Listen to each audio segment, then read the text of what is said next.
Hello à tous, nous allons aborder cette vidéo en 3 chapitres. Le premier chapitre va aborder comment créer un nouveau document. Le deuxième chapitre va concerner l'interface de Photoshop.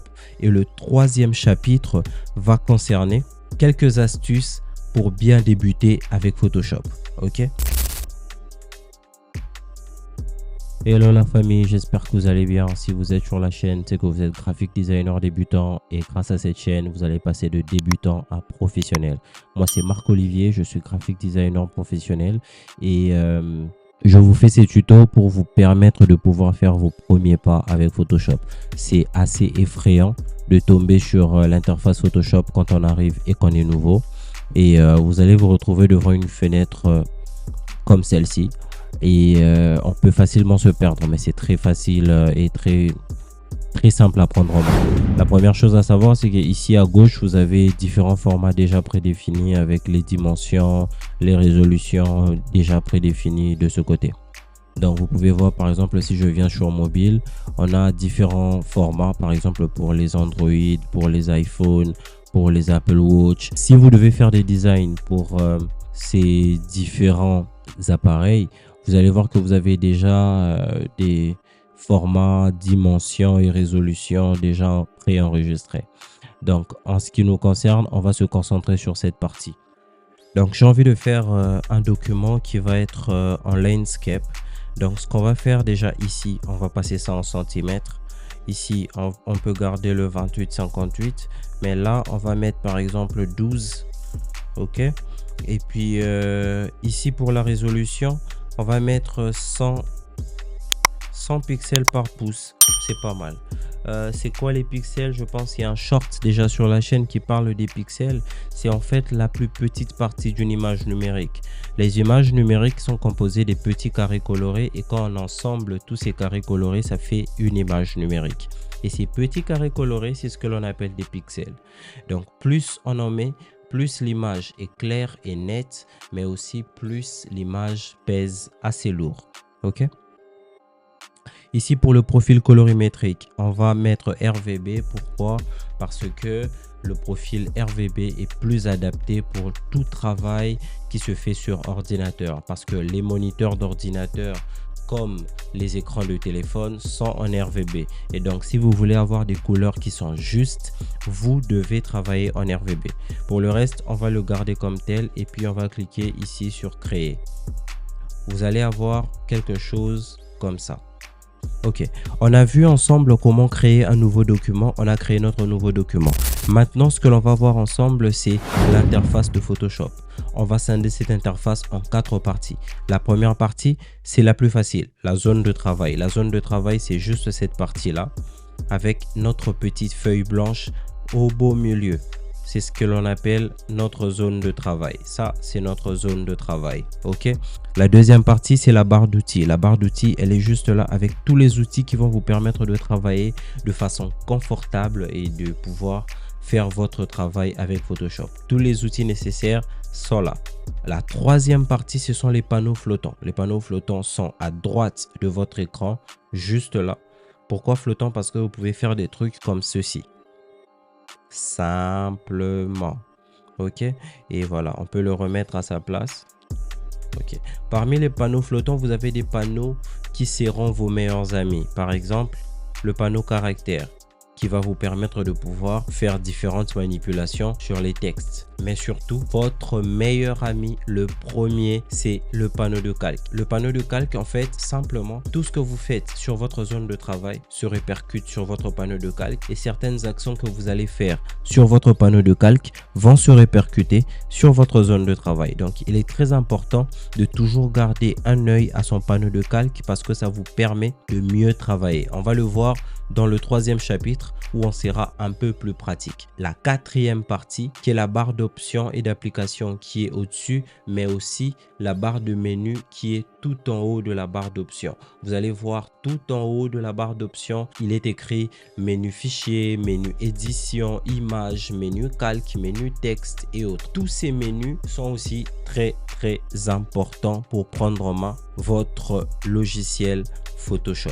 Par rapport à la barre d'options, je vous disais que la barre d'options se rattache directement aux outils. Donc, si je suis sur l'outil de déplacement, les options que j'aurai ici seront les options de l'outil de déplacement. Si je viens sur l'outil de sélection, j'aurai les options de l'outil de sélection. Si je viens sur l'outil de texte, j'aurai les options de l'outil de texte, comme changer de police d'écriture, par exemple, changer la graisse de la police, changer la taille de la police, changer son alignement, changer la couleur de la police. Voilà un peu. Ok, par rapport à la barre de menu, ici nous avons menu fichier. Ici c'est pour créer un nouveau document. Si on clique, vous voyez que voilà, on revient sur notre fenêtre de départ. C'est pour nous permettre de créer un nouveau document. Ici c'est pour ouvrir un document déjà existant. On peut enregistrer sous, on peut enregistrer, on peut importer et incorporer différents éléments. Il y a plein de menus, de sous-menus dans le menu fichier.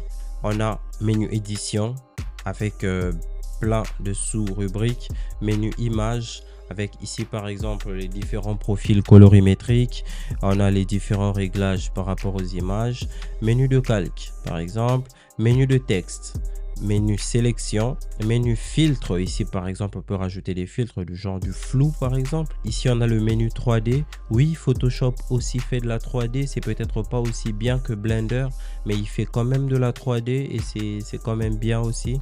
Menu affichage par exemple, ici je peux passer l'affichage à 200%. Vous voyez directement que ça zoome. On revient là, on remet ça à 100% par exemple. Voilà, menu affichage, on va voir ça en profondeur aussi. Module externe, on a le menu fenêtre. Ok, ici par exemple c'est très important. Supposons qu'en ouvrant je ne retrouve pas mon panneau de calque. On va fermer le panneau de calque. On va venir là et puis on va cliquer sur fermer. Je suis là par exemple sur mon interface, je ne retrouve pas le panneau de calque. Je vais venir ici dans le menu fenêtre, je vais chercher calque, je clique dessus et automatiquement le panneau de calque va s'afficher. Donc le menu fenêtre, très important à savoir. Vous pouvez changer d'interface selon que vous voulez travailler sur une photographie ou encore faire une conception graphique. Et pour ce faire, vous allez juste venir ici, cliquer et vous allez choisir. Par exemple ici, ça va vous donner une interface adaptée pour la peinture. Par exemple, si vous faites du dessin, si je viens là et que je clique ici, ça sera plus adapté pour la photo. Vous allez voir qu'il y a différents éléments qui vous aident, par exemple l'histogramme et autres, qui vont vous permettre de pouvoir modifier vos photos. Ici, par exemple, pour la 3D, vous aurez des éléments qui vont vous permettre à travailler rapidement et facilement de la 3D. Les indispensables qui résument un peu le tout. On a donc toujours différents éléments qui nous permettent de pouvoir travailler calmement. Et ici, c'est pour ceux qui font un tout petit peu d'animation avec Photoshop. Oui, c'est aussi possible. Bienvenue pour ce troisième chapitre. Ici, on va faire nos débuts avec Photoshop. On a vu l'interface, on a vu qu'il était vraiment étoffé. Il y avait plein de trucs et c'est pas toujours évident. Ça, c'est sûr. C'est pas toujours évident au premier abord. Mais au fait, on va voir comment utiliser différents outils. Je vais vous donner à chaque fois des petits raccourcis que vous allez retenir. Ok? Donc, on va commencer par l'outil de texte, par exemple. Le T qui est là. Donc, ce qu'on va faire, c'est qu'on va cliquer sur le T. Emmener le curseur sur notre zone de travail. Cliquer. Ah, le texte a une grande taille quand même. On va réduire un peu la taille du texte jusqu'à 30, par exemple. On va changer la couleur en cliquant ici. Et puis, on met ça en noir. On va valider. On va écrire light. Light qui veut dire lumière. On va sélectionner le texte, cliquer glisser comme sur Word et puis on va agrandir le texte. Pour agrandir le texte, c'est ici, n'oubliez pas. Donc si vous venez, vous emmenez le curseur sur les deux T ici, vous allez voir qu'il y aura deux flèches qui vont s'afficher. Et si vous allez à droite, le texte s'agrandit. Si vous allez à gauche, le texte se réduit. Simplement. Ou soit vous pouvez directement venir ici et puis choisir une taille. Une fois que vous avez agrandi votre texte, vous pouvez juste venir ici et valider. Ok. vous savez maintenant comment écrire un texte dans Photoshop. Déjà, je vous avais dit que le panneau de calque sera votre meilleur ami. Vous allez voir qu'en créant du texte, on a un calque texte qui s'est créé. Le calque arrière-plan, c'est juste notre feuille, hein, le blanc que vous avez là derrière, c'est lui l'arrière-plan. Si je le désactive, vous allez voir que ça devient transparent. Ok, on vient là. Et ici, on a le calque texte. Vous pouvez désactiver sa visibilité. Il disparaît ou apparaît. C'est pourquoi je disais que toutes les actions que vous allez faire dans votre zone de travail va impacter sur votre panneau de calque, et les actions que vous allez faire dans votre panneau de calque aura de l'impact sur votre zone de travail. Il est donc important de mieux vous organiser dans votre panneau de calque au risque de perdre certains éléments si vous travaillez avec énormément de calque par exemple. Ok, on va essayer de changer la couleur de notre texte. Pour ce faire, qu'est-ce qu'on fait? On vient ici, on clique sur T, on clique sur le texte. On peut faire CTRL A ou Commande A. Et puis on va venir ici, on clique et on change la couleur. Ou encore on peut venir ici, on double-clique et on va changer la couleur. On valide, la couleur est changée. On vient ici pour valider. Et voilà, on a changé la couleur de notre texte. On peut vouloir le déplacer. Pour le déplacer, on va utiliser un outil de déplacement. Il est juste là. On va cliquer ici sur l'outil de déplacement. Vous allez voir qu'à côté de vos outils, vous avez des petites flèches à côté. Ça veut dire que, à part cet outil, c'est une petite famille. Je fais un clic droit dessus. Vous allez voir, les autres membres de la famille vont s'afficher. Juste là à côté, on a l'outil de plan de travail. Nous, l'outil qui nous intéresse, c'est l'outil de déplacement. On clique dessus et puis on vient sur l'objet qu'on veut déplacer ou le calque qu'on veut déplacer. Par exemple, là, c'est le texte. On amène le curseur dessus, on clique en maintien et on glisse le texte là où on veut le placer. Simplement, vous pouvez déplacer votre texte. Quand vous êtes sur l'outil de déplacement, ça crée un genre d'encadrement autour de votre objet ou de votre élément. Ok? En venant avec mon curseur sur l'une de ces poignées, vous voyez, il y a des petits carrés là. En venant sur l'une de ces poignées, vous allez voir que votre curseur va changer de forme. Et si je maintiens et que je glisse, vous allez voir que je peux réduire la taille de mon objet ou l'agrandir simplement. Ok? Et ça directement avec l'outil de déplacement. Pour valider l'opération, vous pouvez soit venir ici, cliquer. On va venir voir un peu sur notre panneau de calque qu'est-ce que nous pouvons faire. Ok?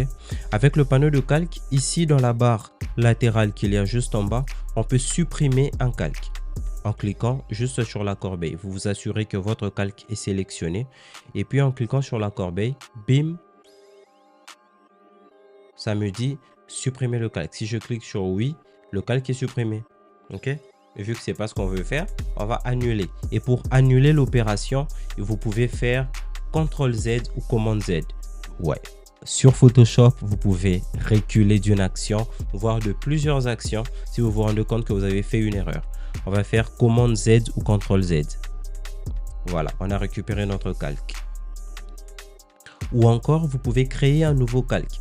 En venant ici, par exemple, si je clique là, je crée un nouveau calque transparent. On va le supprimer. On clique sur Delete pour supprimer aussi. On peut aussi grouper les calques. Pour ça, je vais devoir ajouter un autre élément. Je rajoute par exemple une forme. Je viens, je clique sur l'outil rectangle et puis je vais créer un rectangle. Je vais changer la couleur du rectangle. Comment je vais changer la couleur du rectangle? Je viens ici dans la barre d'options. Je clique ici. Et puis je passe ça en bleu par exemple. Ok? Une fois que c'est fait, vous avez vu qu'on a créé notre rectangle. On revient dans notre panneau de calque. On a le calque rectangle qui s'est créé. Je vous avais dit, chaque élément que vous allez rajouter ici va directement créer un calque de l'autre côté. Donc, on va sélectionner les deux calques. Comment on fait pour sélectionner les deux calques? Je vais sélectionner le premier. Je clique sur rectangle et puis je viens ici. Je maintiens la touche commande ou contrôle et puis je clique. Ça me sélectionne mes deux calques. Ou encore, en étant sur l'outil de déplacement, je viens ici, en dehors de ma zone de travail ou en dehors de ma page blanche. Je fais un cliquer, glisser. Ça va me faire une sélection automatique de tous les calques présents sur le plan de travail. Ok, genre là, ça m'a sélectionné les deux. Donc, on sélectionne nos deux calques et puis on clique ici. Ça va nous créer un groupe. Si je déroule, vous allez voir qu'on a nos différents éléments qui sont dans un même groupe. Et donc, en désactivant le groupe, je désactive les deux calques en même temps. Commande Z ou CTRL Z pour annuler le groupe. On peut aussi créer des calques d'effet. Par exemple, si je viens ici, je peux créer un calque d'effet de remplissage couleur. Ici, en cliquant par exemple là, on a créé un calque d'effet. Je peux désactiver sa visibilité.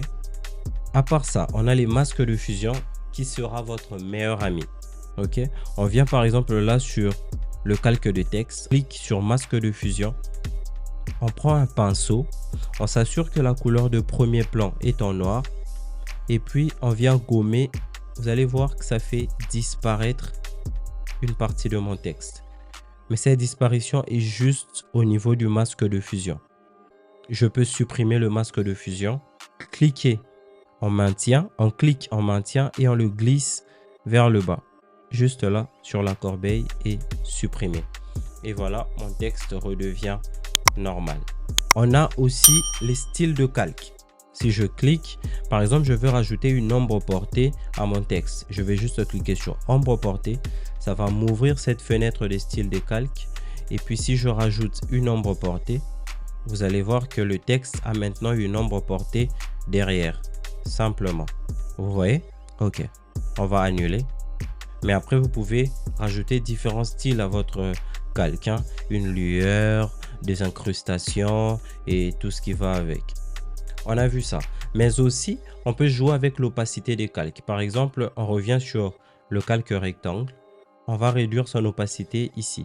On le réduit à 49%. Vous voyez qu'il devient transparent. On peut changer les options de fusion pour fusionner peut-être le calque du dessus avec le calque qui est tout en dessous.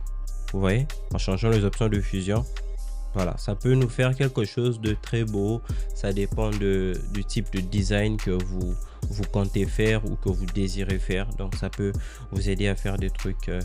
Ça peut vous aider à faire des trucs assez beaux et assez magnifiques. On va faire partir ça.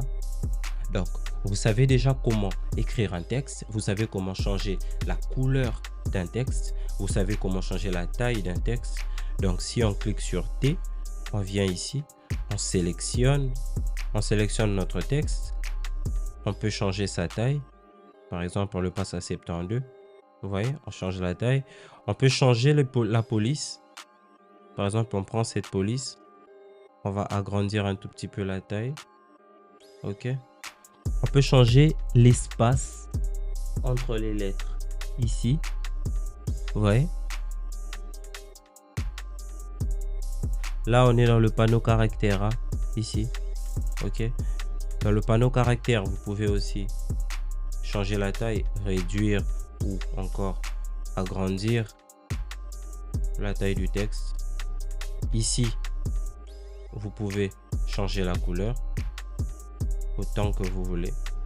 On valide. Ok. Après, il y a bien d'autres trucs que vous pouvez faire. Donc, pour pouvoir appeler les différents outils ou pouvoir sélectionner les différents outils, vous pouvez non seulement venir cliquer dessus, mais vous pouvez le faire directement sur votre clavier. Par exemple, sur l'outil de texte. On va supprimer ça. Sur l'outil de texte, j'ai envie d'écrire un texte. Qu'est-ce que je fais? Je vais cliquer sur la lettre T de mon clavier. Directement, ça sélectionne l'outil de texte. Et ici, je vais juste cliquer une fois et puis écrire. Je valide. J'ai envie de déplacer le texte. Je vais cliquer sur la lettre V de mon clavier. Et directement, ça va sélectionner l'outil de déplacement. Je peux déplacer mon texte. J'ai envie de rajouter une forme. Je clique sur la lettre U. Ça me rajoute une forme. Après, vous pouvez apprendre tous ces raccourcis clavier pour utiliser les outils simplement. Emmenez votre curseur sur un outil et puis lâchez. Laissez, vous allez voir que ça va vous afficher cette petite fenêtre ou cette petite animation et vous pouvez voir outil sélection d'objets et il y a un W à côté. Donc, si je veux faire une sélection, je veux appeler l'outil de sélection d'objets, je n'aurai qu'à cliquer sur W. L'outil de sélection d'objets sera sélectionné et vous pouvez le faire partout. Ici, par exemple, je dépose le curseur juste là, je lâche. Ça me crée outil pipette I. Ok, donc si je veux pipetter une couleur, je vais cliquer sur I. Vous voyez que mon curseur, c'est une pipette maintenant. Je peux pipetter orange, bleu, orange, bleu. Et ça change la couleur de premier plan ici. Simplement. Un raccourci très important que vous ne devez pas oublier, si je peux dire deux raccourcis. Le premier, c'est le CTRL S ou le commande S. Ça vous permet d'enregistrer votre projet pour pouvoir travailler prochainement. Et si vous voulez enregistrer un projet sur Photoshop, enregistrez-le soit en PSD ou au format Photoshop, soit enregistrez-le en TIFF. Ça vous permet lors de la prochaine ouverture du projet de pouvoir retrouver tous vos calques et de les modifier. Si vous enregistrez en JPEG, vous ne saurez pas avoir tous vos calques et donc vous ne pourrez pas modifier plus tard votre projet. Ok, vous pouvez enregistrer directement sur votre ordinateur ou encore enregistrer ici dans Creative Cloud. Ok, CTRL S ou commande S est le raccourci pour pouvoir enregistrer. Ou soit vous pouvez venir dans le menu fichier et puis venir dans enregistrer ou enregistrer sous. Ok, ça vous permet de faire un enregistrement. Deuxième raccourci important, c'est le commande Z. Supposons que je supprime ici. Je clique sur l'outil de forme et puis je clique sur la touche Delete. Ça me supprime ma forme et puis je me rends compte que oh là là, c'est une erreur, je ne voulais pas supprimer ça. Qu'est-ce que je fais? Je fais commande Z ou CTRL Z. Automatiquement, ça recule d'une action et je peux récupérer ma forme que je ne voulais pas supprimer au préalable. C'est aussi simple que ça. Vous êtes en train d'écrire et puis vous vous dites ok, je dois sélectionner tout mon texte. Qu'est-ce que vous faites? Alors que vous êtes en train d'écrire, le curseur est encore en train de clignoter. Vous allez faire CTRL A ou commande A. Ça va vous sélectionner automatiquement tout votre texte et vous pouvez par exemple changer sa couleur. On valide. Une fois que vous avez fait ça, vous pouvez venir valider ici au-dessus ou encore vous pouvez faire CTRL E ou commande E pour valider un texte. J'espère que cette vidéo vous a aidé à faire vos premiers pas avec Photoshop. Si vous revoyez cette vidéo, on l'a scindé en chapitres, 3 chapitres. Le premier chapitre, c'était comment créer un nouveau document. Le deuxième chapitre, c'était par rapport à l'interface de Photoshop. Et le troisième chapitre, c'était les petits trucs et astuces pour vous permettre de bien débuter avec Photoshop. Cette vidéo vous a certainement aidé à faire vos premiers pas avec Photoshop. Et on va essayer de faire toute une série pour vous aider à découvrir plus en profondeur tous les outils, comment les utiliser et toute la profondeur du panneau de calque. Et voilà.